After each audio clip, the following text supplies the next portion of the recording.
सांसों के झूले में झूलने की विद्या, इसको सीखने में समय बिताओ। ये विद्या ब्रह्मास्त्र है, हमारी समस्त इच्छा पूर्ति का मुख्य स्रोत है। यहाँ आने और यहाँ से जाने का इकलौता रास्ता है ये। ढूंढो ढूंढो इस रास्ते को, ताकि घर लौट सको पथिक, तुम घर लौट सको। ये कुंडली है योगी आदित्यनाथ जी की। ये उत्तर प्रदेश के इस समय मुख्यमंत्री हैं वर्तमान में। हाँ, और ये पहले भाजपा से सांसद भी रह चुके हैं कई साल तक, है ना। उसके बाद ये उत्तर प्रदेश में बहुत बड़ा चेहरा बन के उभरे और इस समय तात्कालिक मुख्यमंत्री हैं। ये कुंडली पढ़िए, देखिए कि एक गृहस्थ जो है वो लड़का निकल के और संन्यास आश्रम धारण करता है, उसके बाद वो काम करता है राजा का। तो ये कैसे क्या चेंजेस हो रहे हैं, क्या हो रहे हैं, तो ये सब देखिए। योगी आदित्यनाथ उत्तर प्रदेश के वर्तमान मुख्यमंत्री है ना। योगी आदित्यनाथ जी की जन्म कुंडली सिंह लग्न है और कुंभ राशि है। सबसे पहले आयु की गणना करते हैं। तो लग्नेश सूर्य है स्थिर में और अष्टमेश का गुरु है द्वि स्वभाव में, दीर्घायु हो गए। लग्न स्थिर में है और चंद्रमा स्थिर में है, ये अल्पायु हो गई। शनि स्थिर में है, चंद्रमा स्थिर में है, दो तरह से अल्पायु की कुंडली है। ठीक है। अब ये जन्म कुंडली एक कालखंड बढ़ेगा कैसे इसका। तो लग्नेश सूर्य यहाँ पे वृषभ राशि में बैठा दसम घर में, ये राजयोग दे रहा सूर्य यहाँ पे, है ना।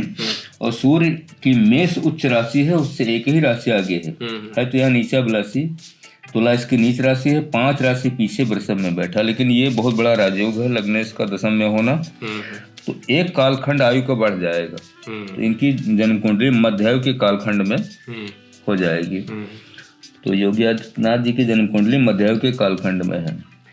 अब इसमें राजयोग देखो, तो लग्नेश दसम घर में है ना, सूर्य एक, ये राजयोग हो गया। पंचमेश का गुरु पंचम घर में बैठा है, तो ये पंचम घर को बलवान करेगा, है ना। और गुरु की 5वीं दृष्टि भाग्य भाव पे आएगी, 9वीं दृष्टि सीधे लग्न पर आ गई। तो पंचम घर को मजबूत करेगा, लेकिन ये कोई राजयोग यहाँ पे गुरु नहीं बनाएगा। भाग्येश मंगल लाभ भाव में है, ये नीचा अभिलाषी है। कर्क इसकी नीच राशि है, मिथुन में बैठा है, एक राशि पीछे, तो ये वहां भी कोई राजयोग नहीं देगा। चतुर्थेश का मंगल लाभ भाव में है ना, तो जनता से लाभ की स्थिति तो मिलती रहेगी, लेकिन कोई राजयोग यहाँ मंगल नहीं बना रहा। शनि सप्तमेश है, खष्ठेश सप्तमेश है और ये दसम घर में बैठा है शनि। और शनि यहाँ उच्चाभिलाषी है, तुला इसकी उच्च राशि है, 5 राशि पीछे बैठा वृषभ राशि में, तो ये भी यहाँ कोई राजयोग नहीं देगा।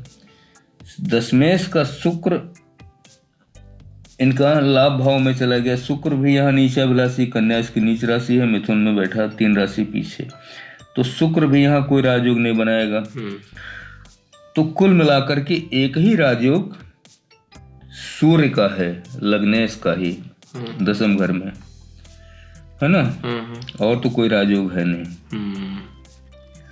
तो ये स्थिति जन्म कुंडली की है। धन भाव की स्थिति देखो, तो धन भाव का मालिक बुध इनका दसम घर में बैठा हुआ, धन भाव पे 1 2 3 4, सिंह लग्न में मंगल भाग्येश है, भाग्येश मंगल की धन भाव पे 4थी दृष्टि जा रही है, तो धन भाव की स्थिति ठीक है, वहाँ पे कहीं कोई चीज नहीं।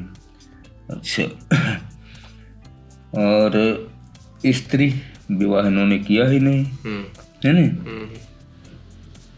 स्त्री के घर में चंद्रमा बैठा है, ये 12वें घर का मालिक है चंद्रमा, और इसका मालिक शनि यहाँ पे दसम घर में आ गया सूर्य के साथ। तो सप्तमेश सूर्य के साथ है, सूर्य पृथकतावादी ग्रह है, सीधी सी बात है कि पत्नी की स्थिति बनती ही नहीं इसमें, है ना। तो जब पत्नी की नहीं बनती तो फिर संतान की कहाँ बनेगी, है ना। लेकिन गुरु पंचम घर में बैठा है, तो यदि विवाह होता तो संतान की, तो इसको इस तरीके से पढ़ा जा सकता है क्या कि पंचमेश पंचम में बैठा है, तो ये किसी न किसी को अपनी संतान की तरह मानते होंगे, उतना प्रेम करते वो होंगे, तो होता है ना? हाँ, वो तो होगा, क्योंकि उसके गुण तो शरीर में आएंगे, बिल्कुल कोई विचार में भी आएंगे, हाँ, है ना? किसी न किसी को अपनी संतान की तरह मानते होंगे। हाँ, बिल्कुल होगा। तो वो स्थिति है। करियर की जहाँ तक बात है, स्थिर राशि है, इसका मालिक द्विस्वभाव में है, मंगल के साथ बैठा है और करियर पे 1 2 3 4 5 राहु की यहाँ दृष्टि आ रही। यहाँ शनि ऑलरेडी बैठा, सिंह लग्न में शनि अकारक ग्रह है, ठीक है। राहु शनि ये कंबाइंड होकर के जब यहाँ दशम घर को स्थिति बनाएंगे तो करियर में फ्लक्चुएशन होगा, उतार चढ़ाव होगा, है नहीं? हाँ, तो ये जो उतार चढ़ाव होगा ये 2 ही महादशाओं में हो सकता है। या तो शनि की महादशा में उतार चढ़ाव ज्यादा होगा या राहु की महादशा में उतार चढ़ाव ज्यादा होगा। अच्छा। दूसरी चीज ये है कि छठे घर में राहु बैठा है और मंगल की 8वीं दृष्टि यहाँ आ रही है नहीं? राहु मंगल का कॉम्बिनेशन छठे घर पे बन रहा है। 1 2 3 4 मंगल की 4थी दृष्टि आई धन भाव पे, 7वीं दृष्टि आई पंचम घर पे, 8वीं दृष्टि आई यहाँ उच्च की, ठीक है। हमने कई बार बताया है कि जब भी छठे घर पे कहीं राहु मंगल का कॉम्बिनेशन बनेगा, है नहीं, तो शरीर के स्वास्थ्य के प्रति बहुत सचेत रहना पड़ेगा, है ना? क्योंकि पता नहीं चलेगा, अकस्मात अचानक स्वास्थ्य बिगड़ेगा, है नहीं? अचानक स्वास्थ्य बिगड़ने की स्थिति बन जाएगी और ये तो ऐसे, और फिर वो स्वास्थ्य लंबे समय तक बिगड़ा रहेगा, थोड़ा खराब रहेगा, है नहीं? तो ये तो ऐसे पद पर है कि 20 घंटे का काम होता है। हाँ, तो उसमें तो स्वास्थ्य के प्रति लापरवाही हो सकती है। हाँ, अब चूंकि इसमें मेहनत ज्यादा है, है नहीं? भाग दौड़ भी ज्यादा है, तो परिश्रम तो है ही है इसमें, लेकिन थोड़ा स्वास्थ्य के प्रति इनको सावधानी रखनी तो पड़ेगी ही, है ना? और वैसे सचेत रहते ही, शाकाहारी है ही, हाँ, है ना? तो थोड़ा उसका असर तो रहेगा। तो वैसे तो कोई इतनी बड़ी नहीं है चीज, शाकाहारी हैं, योगा व्यायाम वगैरह करते होंगे। हाँ, वो सारी चीजें करते होंगे, पूजा पाठ करते हैं। तो चूंकि ये मंगल और राहु का जब भी कॉम्बिनेशन छठे घर पे बना है, तो मैंने जितनी कुंडलियां देखी हैं, है नहीं, उसमें क्या होता है कि स्वास्थ्य अचानक से खराब हो जाता है नहीं? और फिर उसको ठीक होने में समय लगता है। तो वो स्थिति इसमें। शरीर के कौन से हिस्से पर ये बदलाव हो सकते हैं? अब यहाँ पे तो शनि की राशि बैठी है नहीं? मकर राशि है, तो मकर तो वैसे तो घुटनों की राशि कहते हैं, लेकिन अब यहाँ राहु बैठा है, मंगल की दृष्टि आ रही है, और तो स्नायु तंत्रिका तंत्र में अच्छा प्रॉब्लम आ सकती है, नर्वस सिस्टम में, है ना? मांसपेशियों में खिंचाव की शिकायत हो सकती है, ये हो सकता है। राहु सूर्य को देख रहा है दशम घर में, है ना? सूर्य लगने से वहां शनि भी ऑलरेडी बैठा है, वो बिल्कुल क्लियर कट वो आ रहा है। नर्वस सिस्टम, है ना? ज्यादा तनाव के कारण कार्य, चूंकि कार्य इनका ऐसा है कि तनाव उसमें ज्यादा रहता है, तो तनाव के कारण तंत्रिका तंत्र में, है ना, स्थिति थोड़ी बिगड़ सकती है। हाँ, खराब होने की स्थिति की संभावना। ब्लड में भी प्रॉब्लम हो सकती है? नहीं, ब्लड में तो नहीं, ब्लड में तो ब्लड तो ज्यादातर उनको खराब होता है जो लोग वाइन पीते, शराब। हाँ, नहीं वो तो बात सही, लेकिन हमने देखा है कि बिना शराब पिए हुए लोगों की भी ब्लड की प्रॉब्लम आ जाती है। हाँ, लेकिन वो बहुत रेयर केस में होता है। उसके लिए कौन से कॉम्बिनेशन? उसके लिए चंद्रमा कमजोर होना चाहिए, चंद्रमा वीक होना चाहिए। इसमें चंद्रमा बलवान है, चंद्रमा यहाँ उच्चाभिलाषी है, वृषभ इसकी उच्च राशि है नहीं? तो 3 राशि पीछे कुंभ में। अकेला राहु मंगल ब्लड की समस्या नहीं दे सकता। नहीं, अकेला राहु मंगल ब्लड की नहीं देगा, जब तक चंद्रमा पीड़ित ना हो। वो जिस भाव में बैठेगा उसको बिगाड़ेगा, तो जैसे शनि के घर में बैठा है नहीं? तो तंत्रिका तंत्र में या मांसपेशियों में, है नहीं, खिंचाव की, तनाव की स्थिति दे सकता है। ठीक बात। तो वो स्थिति है, बाकी तो और सन्यासी है ही है। अच्छा, अब ये एक चीज और हम सवाल पूछ रहे थे, नर्वस सिस्टम की जैसे इस पे प्रॉब्लम बन रही है, तो नर्वस सिस्टम की प्रॉब्लम में एक प्रॉब्लम होती है पैरालिसिस। ना, पैरालिसिस तो, हाँ, पैरालिसिस के लिए स्पेशल कॉम्बिनेशन है। हाँ, उसमें तो कई ग्रहों की स्थिति खराब होनी चाहिए, शनि वनि की भी खराब होनी चाहिए ना, शनि की भी स्थिति खराब होनी चाहिए। हाँ। तो वो तो चीज है नहीं। लेकिन ये सब बनते इन्हीं कॉम्बिनेशन से है नहीं? हाँ, बनते मंगल इसी राहु तरह। शनि। हाँ, राहु मंगल शनि 3 ग्रह ही जिम्मेदार होते हैं। तो ये स्थिति है। बाकी और क्या, सन्यासी हैं, बाबा है ही हैं। हाँ, वो अपना खाना पीना दुरुस्त है ही। हाँ, खान योगा प्राणायाम भी करते होंगे। खान पान सब शुद्ध है। बाकी ये है कि थोड़ा सा उस पे हाँ अलर्ट रहने की जरूरत थोड़ा अपने स्वास्थ्य के प्रति सचेत रहने की तो जरूरत है। और चूंकि डॉक्टर इतने लगे रहते हैं तो अच्छा, एक चीज देखिए इसमें कितनी ध्यान है ये चीज कि राहु जब भी छठे में बैठेगा हाँ, तो केतु बैठ जाएगा 12वें में, 12वें, और 12वां भाव भी वही हाँ, और केतु भी वही ग्रह है ना, कि वो जो जिसको बोलते हैं कि दूसरी दुनिया का, तो उसमें आदमी की तो वो तो है ही। तो इसी वजह से हमको लगता है इनका शास्त्रों में ज्योतिष में तो ये हॉरोस्कोप भी देख लेते हैं, पता है वो। हाँ, मतलब ज्योतिष विज्ञान भी इनको बहुत अच्छा आता है। शास्त्र वास्त्र तो खैर सब प्रकांड हैं ही ये शास्त्रों के। ये तो ठीक ही, और कुछ है हाँ, हमारे साथ तो बाकी ठीक ठाक है ये, है नहीं? देखिए लग्नेश का सूर्य का राजयोग है, एक राजयोग सूर्य का ही है ना, सबसे ताकतवर है। हाँ, सूर्य का राजयोग है, तो ये मतलब पूरे प्रधान बन गए एक। हाँ, और क्या, उत्तर प्रदेश के है नहीं। और हमको याद है हम लोग बहुत छोटे थे तो ये मेंबर ऑफ पार्लियामेंट बनते थे गोरखपुर से। तब हम कभी नहीं सोचे थे कि ये उत्तर प्रदेश के मुख्यमंत्री बनेंगे एक दिन। अब ये इसको पहले किसको पता हो। लेकिन अगर हॉरोस्कोप चेक किया जाए तो आभास हो जाता है कि कुंडली बलवान है, तो समय जो है वो आगे चल के कहीं ना कहीं सही जगह अच्छी जगह पहुंचाएगा। अच्छा, तो बातचीत की बाकी जन्म कुंडली बहुत बढ़िया। हाँ, वो तो लग्नेश का मेन राजयोग है दशम में, है नहीं। अच्छा, वो बताइए आत्मज्ञानियों में अब एक आत्मज्ञानी है इतिहास में बहुत ही फेमस आत्मज्ञानी, उनका नाम है शंकर, भगवान शंकर कहते हैं इनको। और अभी आज जो है वो भी है महाशिवरात्रि, तो हमने सोचा भगवान शंकर की थोड़ी चर्चा की जाए। तो जरा बताइए भगवान शंकर के बारे में, क्या आत्मज्ञान और कैसे क्या सिस्टम इनका। भगवान शिव पर तो शिव पुराण पूरा लिखा हुआ है ना, और भी पुराणों में पूरी कथाएं हैं तमाम तरह की। तो शिव जी को तो महायोगी कहते हैं। महायोगी कहते हैं। हाँ, वो सदा आदि योगी है ना। कहते हैं कि वो जब ध्यान लगाते हैं तो कल्पों तक का ध्यान उनका चलता है, सदा ध्यान में रहते है ना, कल्पों तक का। तो वो सीधी सी बात है कि जब महायोगी हैं तो इसका मतलब है कि ज्ञान की क्या बात है, जब उनको भगवान ही कहा जाता है। ब्रह्मा जी, भगवान ब्रह्मा जी, भगवान विष्णु जी, भगवान शंकर जी, है ना, तो उन्हीं में से एक भगवान है भगवान शंकर जी। इनकी पत्नी का नाम जो शक्ति है पार्वती जी कहा जाता है। तो ध्यान से देखो तो तीनों भगवान ध्यान में रहते हैं, आंख बंद किए रहते हैं, है ना। तो तीनों ज्ञानी तो है ही, महाज्ञानी है ना। तो ज्ञान की तो, और इन्हीं के शिष्य रावण थे। रावण थे इनके, है ना, शिव जी के। रावण भी बहुत प्रकांड विद्वान थे। राम भी इनके शिष्य थे।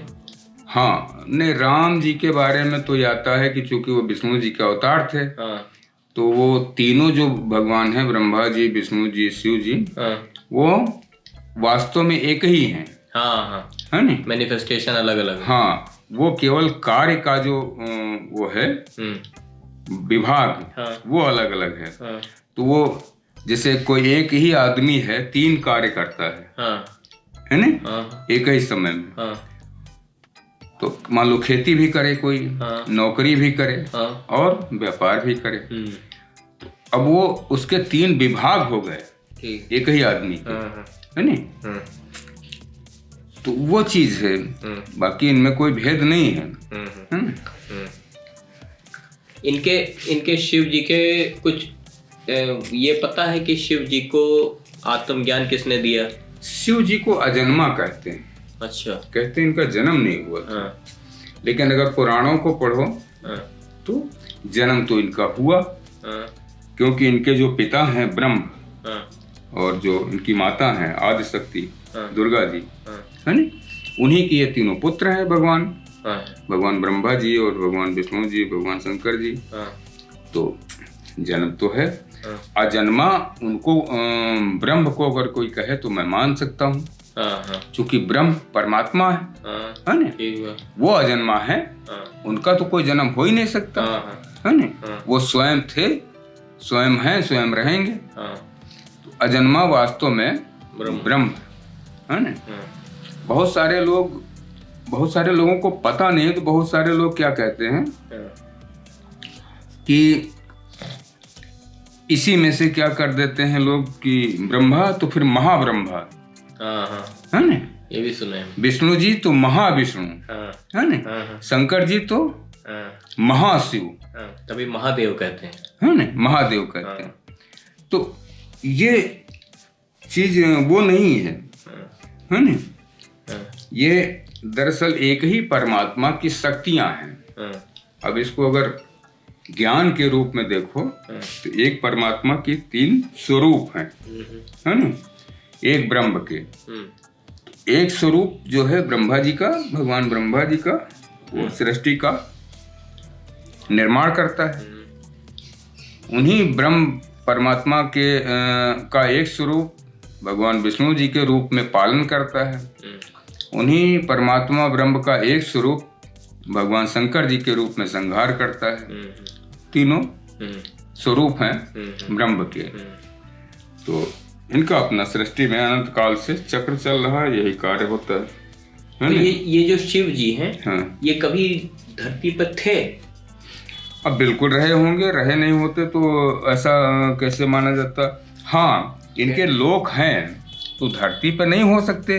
धरती पे तो नर रूप में या नारी रूप में जो भी अवतार आएगा, मनुष्य रूप में देहधारी, है ना, तो वो यहाँ की देह तो अलग होती, लेकिन इनके लोगों की जो देह होगी वो अलग होगी, है ना। कि जैसे देवताओं को कहते हैं सूक्ष्म होते हैं, तो सूक्ष्म एक शरीर होता है ना। तो देव की स्थिति उसमें रहती है सूक्ष्म शरीर में, है ना। तो ऐसे इनका भी कोई शरीर होगा, लेकिन इनके लोक में होगा। अच्छा। हाँ, अब पुराणों का अगर दृष्टांत लिया जाए तो पुराणों में ये तो था कि जैसे पर्वतराज ने जब वो यज्ञ किया था, उसमें सारे देवी देवता आए थे, आह्वान किया था, सारे देवता आए थे। तो विष्णु जी भी आए, शंकर जी भी आए, भगवान ब्रह्मा जी, सब लोग आए। तो अब इससे ये स्पष्ट तो नहीं होता है कि ये लोग इस शरीर को धारण करने वाले थे या इनका शरीर कोई दूसरा शरीर था। अच्छा। हाँ, इनके जो अवतार हुए हैं, है ना, भगवान विष्णु जी के, भगवान शंकर जी के, वो तो शरीरधारी थे। अच्छा। जैसे भगवान श्री राम थे, है ना, कृष्ण जी थे। शंकर जी के भी बहुत अवतार हुए हैं, वो भी शरीरधारी थे, है ना। तो वो तो ठीक है, लेकिन इनका क्या शरीर था इसका तो कोई पौराणिक नहीं मिलता है, हमने तो नहीं पढ़ा। तो अभी एक हमारा सवाल देखिए कि आजकल के वर्तमान युग में, अच्छा, इनका जो स्वरूप यहाँ चित्रों में दिखाया जाता है, ये एक कहीं ऋषि मुनियों ने अपने ध्यान में देखा होगा, है ना। तो उसी ध्यान की अवस्था में देखे गए स्वरूप का ही चित्र यहाँ बनाया होगा। एक हमारा सवाल है कि आजकल के जो यहाँ पे समाज के अंदर जो भी इंसान जो है वो स्पिरिचुअल हैं, जो चाहे वो अपने किसी पंथ के मेन सरकार हो, है ना, वो पीठाधीश हो, तो ये सारे लोग में से कुछ लोग ऐसे हैं जो ये कहते हैं कि हम शिव के मानने वाले हैं। हाँ, तो वो वेद कहता है, और वो ये कहते हैं कि शिव ही पार ब्रह्म परमेश्वर है। तो हमारा सवाल यह है कि अगर शिव पार ब्रह्म परमेश्वर है तो हर जगह शिव आंख बंद करके किसका ध्यान करता है? हाँ, यही तो सबसे बड़ा प्रश्न तो यही है ना, कि हमने कई बार सृष्टि जब रचना बताई है ने, तो मैंने बताया है कि आदि में कब से था पता नहीं, किसी को नहीं मालूम, है ना। शून्य बिंदु की ऊर्जा थी, शून्य बिंदु का प्रकाश था, है ना, बिंदु रूप प्रकाश था। उसी में, है ना, अगर धार्मिक मान्यता के आधार पे, धार्मिक पौराणिक ग्रंथों के आधार पर देखो तो उसमें संकल्प हुआ, इच्छा हुई कि मेरा विस्तार हो। ठीक है, तो उस प्रकाश विस्तारित हो गया, अनंत हो गया। उसी में से फिर एक देह प्रकट हुई, है ना, एक नारी प्रकट हुई। ठीक, देह प्रकट हुई, देह ध्यान की अवस्था में थी, है ना, उन्हीं को बाद में सत्पुरुष कहा गया। फिर उनके हृदय से अब वो सारी ऊर्जा जो बाहर थी प्रकाश की, वो उनके हृदय में आ गई। हृदय से एक, अब पुराणों में लिखा है नहीं, उनको क्या गर्मी लगी, क्या हुआ, पसीना आया, तो उससे स्त्री की उत्पत्ति हो गई। पसीने से मैं नहीं मानता, है ना। हाँ, वो आत्मिक ऊर्जा से एक स्त्री की रचना हो गई। ये तो माना जा सकता है। उनको वेद कहता है कि वो राष्ट्रीय शक्ति है। अच्छा, परमेश्वरी जिनको कहा, है ना। तो अब उनके नाम के आधार पर, नाम तो उनके बहुत सारे लोगों ने कहा आदि नारायण, किसी ने कहा भगवान श्री कृष्ण, है ना, राधा जी श्री कृष्ण, वो है परमात्मा परमेश्वरी। संतों ने कहा कि वो सत्य पुरुष हैं, परमात्मा, है ना। तो सबके नाम अपने कहने का अपना तरीका है अलग अलग। लेकिन सृष्टि रचना में मैंने बताया कि शून्य बिंदु की ऊर्जा से जब सृष्टि की रचना हो, सबसे पहले अनामी लोक परमात्मा ने रचा, है ना, अनंत ऊर्जा का प्रकाश, अनंत प्रकाश। ठीक है, उसके बाद उससे नीचे के लोक रचे, उसमें अगम लोक, अलख लोक, फिर सत्य लोक, सत्य लोक से नीचे पार ब्रह्म लोक, फिर ब्रह्म लोक, फिर ब्रह्म लोक के नीचे ब्रह्मा जी का लोक, विष्णु जी का लोक, है ना, शंकर जी का लोक, उससे नीचे स्वर्ग नरक, है ना, फिर उससे नीचे पृथ्वी, पृथ्वी से नीचे पाताल, सात जो पाताल हैं। तो वो इस तरह से सृष्टि रचना का एक विधान है जो शास्त्रों में वर्णित है। अब उसी में लोग अपने प्रवचन किया करते हैं। तो इसका मतलब यह है कि शिव जिनकी चर्चा इतनी ज्यादा है शास्त्रों में और लोगों के मुंह से, शिव एक इंसान रहे होंगे जिन्होंने आत्मदर्शन किया होगा, लेकिन ये पार ब्रह्म परमेश्वर जो सच्चिदानंद स्वरूप है वो नहीं है शिव। देखो, अब शिवलिंग की भी एक महिमा देखो क्या बहुत सारे लोग शिवलिंग को शंकर जी और पार्वती जी मानते हैं, है ना।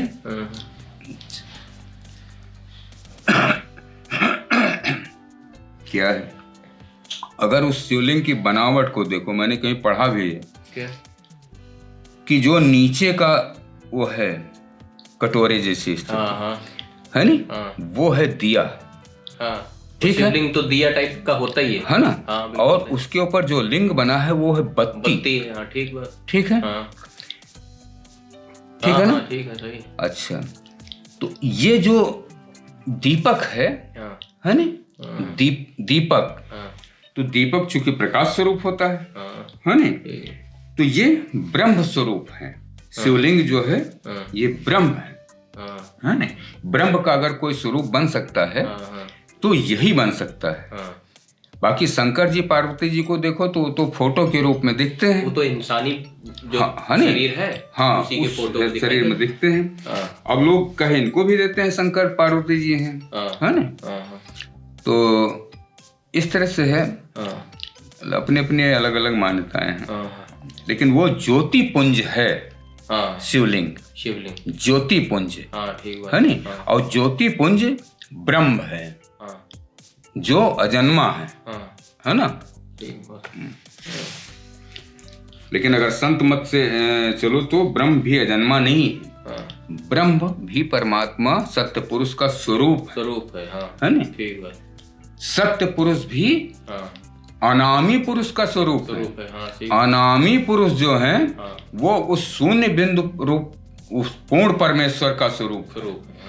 तो वास्तव में अगर पूर्ण किसी को हम मानते हैं कि वो परमपिता परमेश्वर, अगर किन्हीं को हम मानते हैं व्यक्तिगत रूप में, हमने अनुभव किया है, तो फिर वो है जो शून्य बिंदु की ऊर्जा के रूप में है, प्रकाश के रूप में, जिनमें अनंत कोटि सृष्टि समाई हुई है, और जो निराकार है, उसमें सब कुछ समाहित है। ठीक बात। हाँ, सब कुछ। तो जैसे ही वो निराकार किसी इंसानी साकार शरीर के से मिल जाता है, बस वो इंसानी साकार शरीर भी निराकार हो जाता है। इसी वजह से सारे आत्मज्ञानियों को ब्रह्म की संज्ञा दी गई। है ना? ये तो, जैसे कहे कि भगवान श्री राम, भगवान कृष्ण, तो वो भगवान शंकर, चूंकि वो जो ज्योति स्वरूप आत्मा भी है नहीं, और ज्योति स्वरूप परमात्मा भी है। ठीक। तो जब अगर ज्योति ज्योति में मिल गई तो स्वरूप एक हो गया। समझ गया। तब उनको ये एकदम वैसी बात है कि जैसे मेडिकल कॉलेज के अंदर डॉक्टरी की डिग्री होती है, तो डॉक्टरी एक ज्ञान है। वो कोई साकार स्वरूप तो नहीं है, वो एक निराकार है। जब कोई इंसान उस मेडिकल कॉलेज के अंदर जाके डॉक्टरी के ज्ञान को आत्मसात कर लेता है, तो वो डॉक्टर और फला फला लिख लेता है। तो ऐसे ब्रह्म में भी बस नहीं। अब जैसे कोई तारा है ना, कोई चमकीला तारा है, वो जाकर के सूर्य में मिल जाए, तो वो सूर्य का हिस्सा हो गया, सूर्य हो गया। वो तो सूर्य का हिस्सा है। वो जैसे वही बूंद और सागर वाला, बस सागर और बूंद वाला। सागर से बूंद निकाल लिए, अब वो बूंद है, जब तक सागर में है वो सागर है। तो ये तो एकदम क्लियर है। तो इसको ये लोग इतना ज्यादा कंफ्यूजिंग क्यों रखे हुए समाज में? चूंकि वैदिक मान्यता में, वेद में, सनातन धर्म का जो ग्रंथ है 4 वेद, उस वेद में मत है। अच्छा। शैव मत, वैष्णव मत, शाक्त मत। ठीक है। और 3 तो ये हो गए, और एक मत है जो कहा जाता है, जैसे चीनी लोग हैं। अच्छा, कहते हैं उसको चाइनीज लोग जो नहीं, क्या कहते हैं, जो भगवान को नहीं मानते। अच्छा, वो किसी को नहीं मानते, एथीस्ट कहते हैं इंग्लिश में। वो जो लोग भगवान को नहीं मानते। तो वैष्णव मत कहते हैं, नास्तिक, जिनकी ईश्वर में आस्था नहीं होती। ब्रह्म सूत्र में ये दिया हुआ है। अच्छा। कि नास्तिक भी एक धर्म है, न मानना किसी को भी, वो भी एक चीज है। एक विचार और विचार तो है ही, विचार तो है ही, उसी विचार का कलेक्टिव फॉर्म संप्रदाय हो जाएगा। और शंकराचार्य जी के ब्रह्म सूत्र में, इनके वेद व्यास जी के ब्रह्म सूत्र में बाकायदा तर्क से सिद्ध किया गया है कि नास्तिक भी एक शाखा है ना, एक मत। ये वेद व्यास भगवान श्री कृष्ण के समय में थे। तो इसका मतलब यह है कि इनकी कृष्ण जी से बातचीत रही होगी। बिल्कुल रही होगी। और अब किसी आत्मज्ञानी से अगर बातचीत रही होगी तो वेद व्यास को तो आत्मज्ञान प्राप्त हो गया। बिल्कुल आत्मज्ञानी थे, है ना? तभी ये इतना लिख पाए, वरना कैसे लिख पाएंगे? उसमें शैव मत जैसे जो शिव जी को मानते हैं, और वैष्णव मत जो विष्णु जी को मानते हैं, शाक्त मत जो आदि शक्ति को मानते हैं, दुर्गा जी को मानते हैं, और एक नास्तिक मत। 4 मतों की बात ब्रह्म सूत्र में मैंने पढ़ी है। अच्छा। वो वेद व्यास जी के जो ब्रह्म सूत्र है। अच्छा, तो जब आत्मज्ञान की जो यात्रा है, जब कोई इंसान किसी भी मत को मानने वाला हो, जब उसको कोई सद्गुरु मिल जाता है समय का, उससे क्रिया लेके वो ध्यान में उतरता है, तो जब वो आत्मज्ञान की यात्रा करता है और उसके बाद सच्चिदानंद में उतरता है, तो उसको पता चलता है कि कोई मत है ही नहीं। कोई मत है ही नहीं। मत कहाँ है भाई? मत तो विचारधारा है। मत तो एक विचारधारा है। और जैसे इंसान जो कि है, हम ईश्वर को इस स्वरूप में मानते हैं, है नहीं? देखिए, आप शब्द लगाए मानते हैं, जानते हैं, जैसा कोई जानने की बात ही नहीं आती, है ना? कि जैसे ईसाई धर्म में आया नहीं कि ईश्वर निराकार भी है, साकार भी है। इस्लाम में आया कि नहीं, वो निराकार है, नूर स्वरूप है, प्रकाश स्वरूप है। सनातन धर्म में भी आया कि नहीं, वो साकार भी है, निराकार भी है। ठीक है। तो अपनी अपनी मान्यता। हमको लगता है ये मान्यता इस वजह से कर दी है कि अगर हम किसी चीज को निराकार कहेंगे तो हम उसको अगर कभी देखने का मन है, छूने का मन है, तो कर ही नहीं पाएंगे। कर नहीं पाएंगे। और जब साकार हम कहते नहीं, वो साकार भी है, तो हम उसकी मूर्ति बना लेते हैं, मूर्ति बना सकते हैं, पूजा पाठ कर सकते हैं, उसका कोई फोटो बना सकते हैं, भले ही काल्पनिक हो, हाँ, कोई बात नहीं, कुछ तो कर ही सकते हैं। हाँ, क्योंकि आज जो फोटो हम दिखते हैं फोटो में, चाहे भगवान के हों या अवतारों के हों भगवान के, तो क्या वो अब ये तो कोई दावा नहीं कर सकता कि ये उस समय ऐसे ही रहे होंगे। नहीं, ये तो कोई दावा है ना। हाँ। तो वो चीज इसी वजह से आत्मज्ञान के रास्ते पर चलने वाले इंसान का हर चीज, जितना भी उसका मानसिक विकास बचपन से हुआ होता है, वो सब खंडित हो जाता है। सब खंडित हो जाता है। उसको लगता है जितना हम जानते थे वो तो सब रहा जीरो, और यहाँ तो कुछ और ही दिख रहा हमको। भाई संसार में जो चीजें पढ़ाई जाती हैं, जो सिखाई जाती है, जो धार्मिक ग्रंथों में वर्णित है नहीं, आत्मज्ञान, परमात्मा जी का दर्शन, वो तो बिल्कुल पृथक है, पृथक ही है पूरा। वेद तो उसका एक अंश मात्र है। सही बात है। क्योंकि आत्मज्ञानी तो आखिर में आके ये भी कहता है ना कि न दुख है और न सुख है, न सुख है, तो बात ही खत्म हो गई सारी। बात खत्म हो गई। भाई दुख सुख का मतलब है मन भी नहीं है और अमन भी नहीं है, तो कुछ जब कुछ है ही नहीं तो यहाँ खाली परमात्मा ही है। तो वो चीज है। तो इसका मतलब आदमी को आत्मज्ञान के रास्ते पर जरूर जाना चाहिए। हाँ, है ना भाई। मनुष्य की जो रचना हुई 84 लाख योनियों में, तो परमात्मा ने मनुष्य की जो देह प्रदान की जीवात्मा को, वो कृपा करके दी कि अब ये जाएगा तो शायद ये अपने कल्याण कर ले इस जीवन में, है ना। 70-80 साल का टाइम इसीलिए मिला। हाँ, इसीलिए मिला कि किसी गुरु को धारण करे, ज्ञान ले ले, भक्ति करे, है ना, और आत्म दर्शन करके और परमात्मा का दर्शन करके इस काल चक्र से मुक्त हो जाए, काल चक्र से मुक्त हो जाए। लेकिन वो माया और मन और ये सब जो संसार की घर परिवार है, ये भुला देता सब। ध्यान ही नहीं रहता यहाँ किस लिए आए थे, कि हम किस लिए आए, और मृत्यु आ जाती। हाँ, तो आए थे हरिभजन को, ओटन लगे कपास। क्या मतलब हुआ इसका? मतलब भगवान ने जीवन दिया, मनुष्य का जन्म दिया था भक्ति करने के लिए, मुक्त होने के लिए, और यहाँ ओटन लगे कपास, यानी यहाँ कपड़े बनाने लगे। हाँ, वो संसार की माया ने उनको ऐसा लपेटा कि वो बस इसी में बनाने लगे सब। कोई मकान बना रहा, कोई बच्चे देख रहा, कोई क्या कर रहा है, तो ये सब माया। हम आपको एक चीज बताएं, ये जितना भी हम लोग डिस्कशन करते हैं, ये तो हमारा बहुत ही गहरा पर्पस है, वरना ये चैनल तो हमने केवल उसके लिए बनाया था, आध्यात्म की चर्चा के लिए। और एस्ट्रोलॉजी हमने इसमें जबरदस्ती लगा दी कि एस्ट्रोलॉजी एक तरीके का वो जैसे वो होती कि किसी कड़वी दवाई को जब पिलाना हो। दरअसल ज्ञान की आवश्यकता मनुष्य को तब महसूस होती है 2-3 कंडीशन। हाँ, आत्मज्ञान की है। आत्मज्ञान किसमें? जब वो बहुत दुखी होता है और कहीं से उसका कोई निदान नहीं होता, वो सही बात है, तब वो भगवान की शरण में जाता है कि भगवान हमारी रक्षा करो। ठीक बात। या कोई महाविनाश होने लगे धरती पे, ठीक बात है नहीं। अब देखो तुम, जब अभी भूकंप आया तुर्की में, क्या चिल्लाने लगे, अल्लाह अल्लाह अल्लाह बचाओ, अल्लाह बचाओ, हैं? अब भगवान काहे याद आ गए तुमको? और जब तक तुम मौज में थे, भूकंप नहीं आया था, तब तक बढ़िया शाम को शराबें चलती होंगी, हैं? तब तक तो अल्लाह मियाँ ध्यान में नहीं आए, है ना। तो ये चीज जो इंसान के साथ है ना, किसी का दोहा है ना कि हाँ, कि जब कोई बड़ी त्रासदी होगी उसके साथ या संसार में, तभी उसको भगवान याद आता है। दुख में वो क्या है, सुमिरन न करे और सुख में सुमिरन न करे, दुख में सुमिरन सब करे, सुख में करे न कोई। और जो सुख में सुमिरन करे दुख काहेगा। तो मतलब कहने का ये मतलब है कि अगर जिसने सुख में सुमिरन किया होगा, अगर दुख आएगा तो दुख उसको महसूस नहीं होगा, बिल्कुल नहीं महसूस होगा, चाहे जैसी त्रासदी हो, चाहे जैसी त्रासदी। हम पर्सनली कुछ ऐसे लोगों को जानते हैं जो इसी कोविड के अंदर वो थे और वो बाकायदा जीवित रहे, और वो अब कहते हैं कि कोविड एक समस्या थी, इससे ज्यादा कुछ नहीं था। तो वही चीज है, तो वो चीज है। और या तो वृद्धावस्था में, हाँ, उसमें दुखी जब बिल्कुल असक्त हो जाता है नहीं, तब भगवान को याद करता है। बाकी बीच के काल में तो उसको भगवान याद नहीं आते।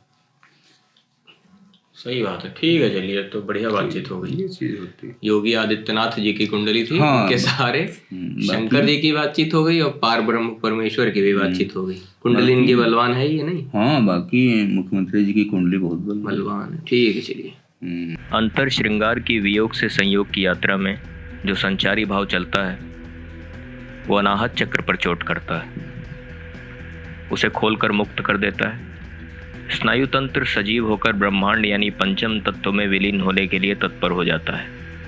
जिस शरीर में यह प्रक्रिया घटित होती है वो तत्काल अशरीरी हो जाता है। जो शरीर इस शरीर को देखता है वो शरीर अशरीरी की यात्रा में जाने को उमड़ने लगता है। ब्रह्मांड की आदि शक्ति जो मोह के प्रभाव में रहती है मुक्त हो जाती है और दोनों शरीर अशरीरी में संभोग कर लेते हैं। पर यह नारायण की स्थिति नहीं है। यह घटना मन के नियंत्रण में है। इसे ज्ञानी जान नहीं सकता, क्योंकि ज्ञानी मन के द्वारा छला हुआ एक नर या नारी है जो सुषुप्तावस्था में है। उसके जागने में बहुत समय है अभी। सच्चे गुरु का इंतज़ार और सच्ची मेहनत की कमी। सच्चा गुरु यदि मिल भी चुका हो फिर भी सच्ची मेहनत की कमी। गुरु सिर्फ चाबी देता है, अगर ताला खोलने की यादें अवचेतन में न पड़ी हूं तो चाबी एक खिलौना मात्र है। खेलो और छोड़ दो। भटको इस ब्रह्मांड में, यही तुम्हारी नियति है। भटको